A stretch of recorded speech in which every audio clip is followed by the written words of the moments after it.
Hello, friends. So today I'm talking about how narcissists steal your sense of safety. And I want to talk about how they do that physically, three ways they do that physically, three ways they do that emotionally, and one way they do that energetically. And just to kind of understand how detrimental it is to live without an inner sense of safety. Imagine that you suddenly wake up and you're in a parachute heading down to a place you do not know with where they speak a language you do not speak, and there is nothing but hostility in the environment. How safe are you going to feel? Not at all, right? It's going to be impossible to create your life that the way that you want. It's going to be impossible to reach your goals. It's going to be impossible to be your best self. You're going to be stuck in survival. Well, that may sound drastic, but that's not far off with how it feels to not have an inner sense of safety within. So let's dive in. For those that don't know me, my name is Michele. I'm a certified trauma-informed coach.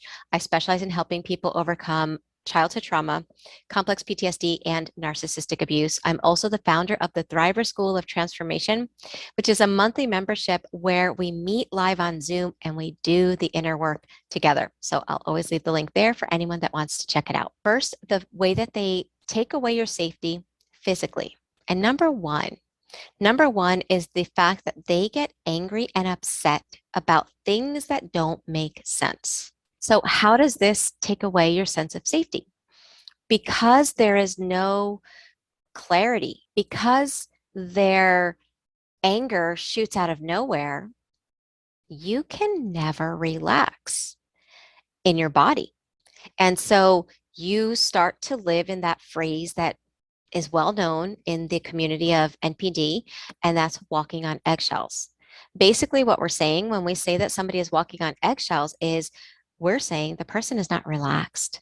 You don't feel safe. You don't feel grounded. You are on alert for danger. So that is one way that they do that by being that unpredictable anger that comes out of nowhere. Number two is they strategically alter your nervous system. Okay, so basically, our nervous system is supposed to have that flow. It's supposed to go up sympathetic activation and parasympathetic activation. We have stress, but then we're able to relax. Like we're never just not feeling anything, we're never monotone emotionally, right? So that is normal, but it should be within a range. And that's called our window of tolerance. And we're in that flow. Well, narcissistic abuse, what happens is they get angry out of nowhere. Like I mentioned before, it spikes your nervous system to go outside of your window of tolerance.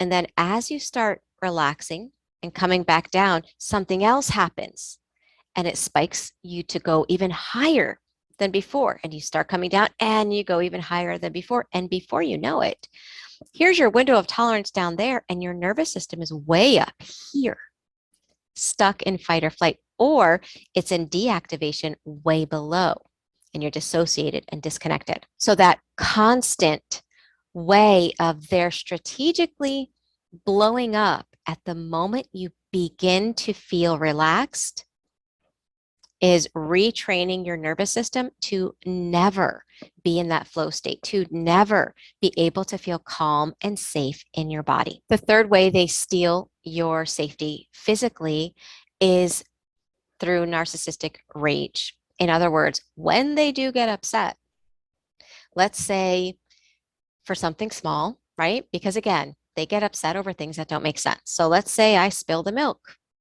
Somebody might get frustrated and annoyed at that, but a narcissist hits you with a rage as if something catastrophic just happened.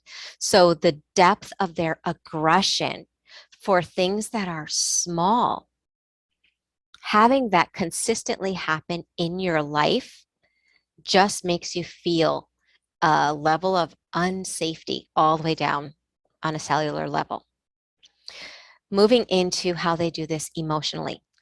Number one, when you share your emotional wounds with them. Okay, so in other words, sometimes in the beginning of a relationship, a narcissist will act as if they care. and they want to hear all about your wounds. And you're thinking, wow, this person is really interested in me. They're listening so intently as I'm talking about my deepest, darkest fears, my insecurities, my wounds. And they are, believe me, they are. But their motive, that's the problem.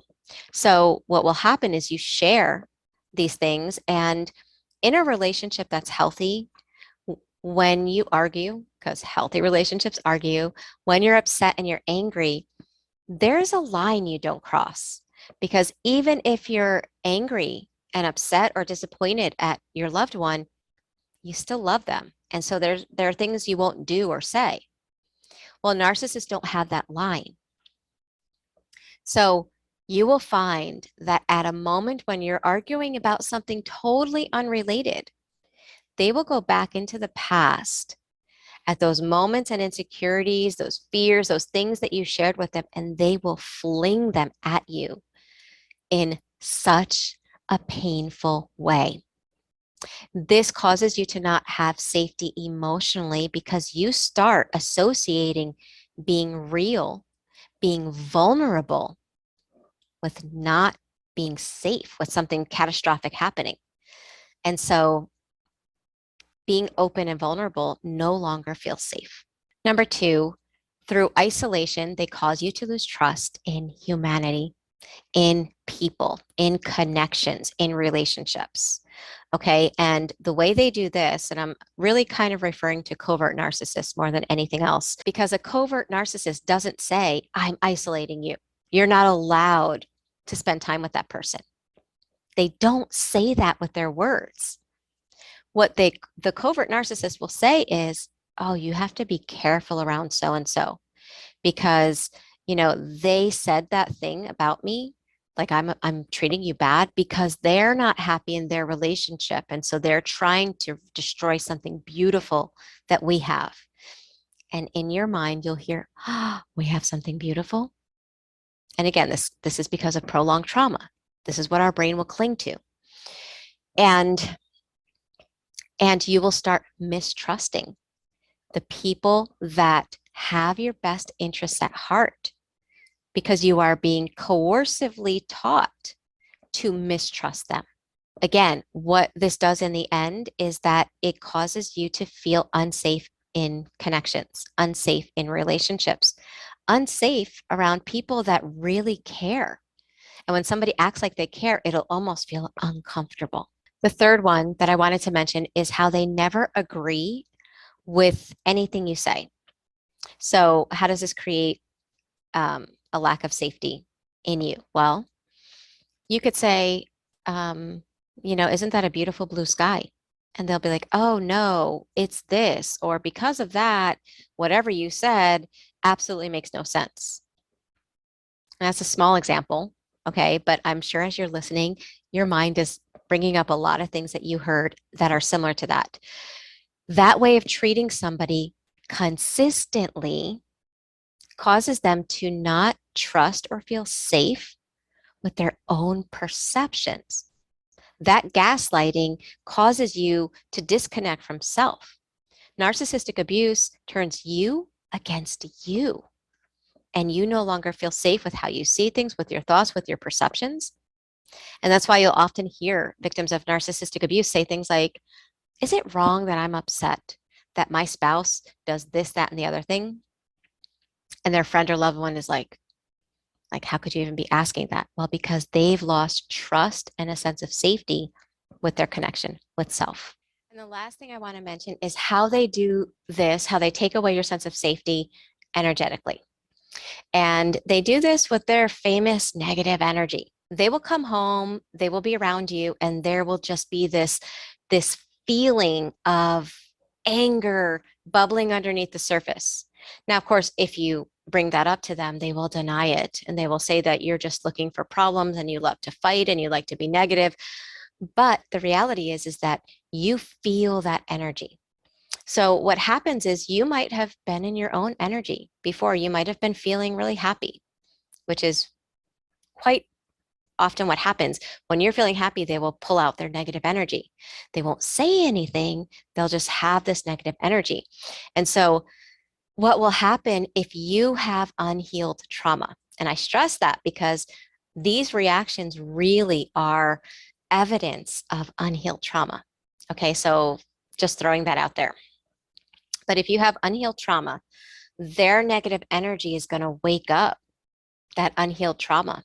And you're going to feel like you're bad, like you did something wrong. And you're going to feel like it's not safe to be happy. It's not safe to feel peace. And it's not even safe to just be doing nothing, like sitting and relaxing. No, you have to do. So without saying a word, energetically, they are teaching you that when you are in an emotional state that is actually a reflection of your authentic self, something bad happens. That's that emotional energy happens. It doesn't feel good. And it starts teaching you that you're not allowed or not safe to be in those emotions or those emotional states. Now, here's the hard part, okay? Because listening to this and what they do is the easy part. And we could be like, yes, yes, and this and that, and I get it. We can really easily start feeling like that validation, which feels wonderful, and we can get it. That's the easy part. The hard part is retraining your nervous system so that it does regain that sense of safety. And that's something that doesn't take place just because you or the narcissist leave. It doesn't spring back. Your nervous system doesn't just heal with time. Time heals some wounds, but it doesn't heal trauma wounds. You have to be willing to do the inner work to retrain the nervous system. And it takes time. It takes dedication. It takes patience because if you really want to heal and not feel like you're living with the side effects, you really have to do it all the way down to the cellular level.